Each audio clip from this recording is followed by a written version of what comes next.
NEET தேர்வு வினாத்தாள் கசிவுக்கு எதிராக போராடிய மாணவர்கள் மீது போலீசார் தடியடி நடத்தியது குறித்து விசாரிக்க கோரி உச்சநீதிமன்றத்தில் முறையிடப்பட்டுள்ளது. அண்மை செய்தியாக பார்த்து வருகிறோம். முறையீட்டை விசாரிக்க எங்களுக்கு நேரமில்லை என தலைமை நீதிபதி தரப்பில் தெரிவிக்கப்பட்டுள்ளது. நீட் தேர்வு வினாத்தாள் கசிவுக்கு எதிராக போராடிய மாணவர்கள் மீது போலீசார் தடியடி நடத்தியது குறித்து விசாரிக்க கோரி உச்சநீதிமன்றத்தில் முறையீடு செய்யப்பட்டது. முறையீட்டை விசாரிக்க எங்களுக்கு நேரமில்லை என தலைமை நீதிபதி தரப்பில் தெரிவிக்கப்பட்டிருக்கிறது. கூடுதல் தகவல்களை தருகிறார் எமது செய்தியாளர் நிரஞ்சன். முழு விவரங்கள் என்ன? தற்பொழுது உச்சநீதிமன்றம் வரை இந்த காக்ரோச் ஜனதா கட்சியினர் மீது நடத்தப்பட்ட தாக்குதலும் மாணவர்கள் மீது டெல்லி காவல்துறையினர் நடத்திய தாக்குதலும் எட்டியிருக்கிறது என்றுதான் சொல்ல வேண்டும்.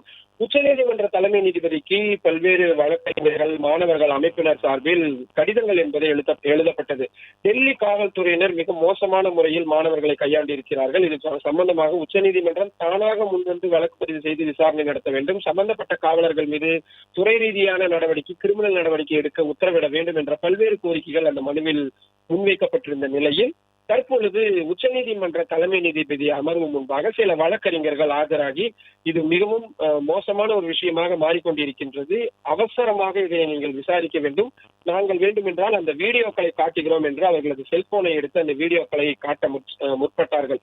ஆனால் அதை ஏற்க மறுத்த உச்சநீதிமன்ற தலைமை நீதிபதி, தயவு செய்து இது போன்ற விஷயங்களை எங்களிடம் காட்டி நேரத்தை வீணடிக்காதீர்கள், நீங்கள் காட்டக்கூடிய அந்த வீடியோக்களை பார்ப்பதற்கெல்லாம் எங்களுக்கு எந்த விதமான நேரமும் இல்லை, எங்களுக்கு நிறைய வேலைகள் இருக்குது, எங்கள் நேரத்தை வீணடிக்காதீர்கள் என்று திட்டவட்டமாக சொல்லிவிட்டார்கள்.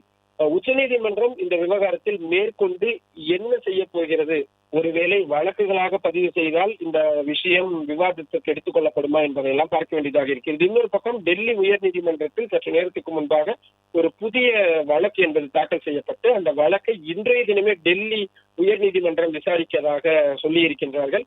எனவே உச்சநீதிமன்றம் இந்த விவகாரத்தில் ஒரு வெறும் முறையீடு, வாய்மொழியாக வைக்கப்பட்ட முறையீட்டை ஏற்க மறுத்திருக்கின்றார்கள்.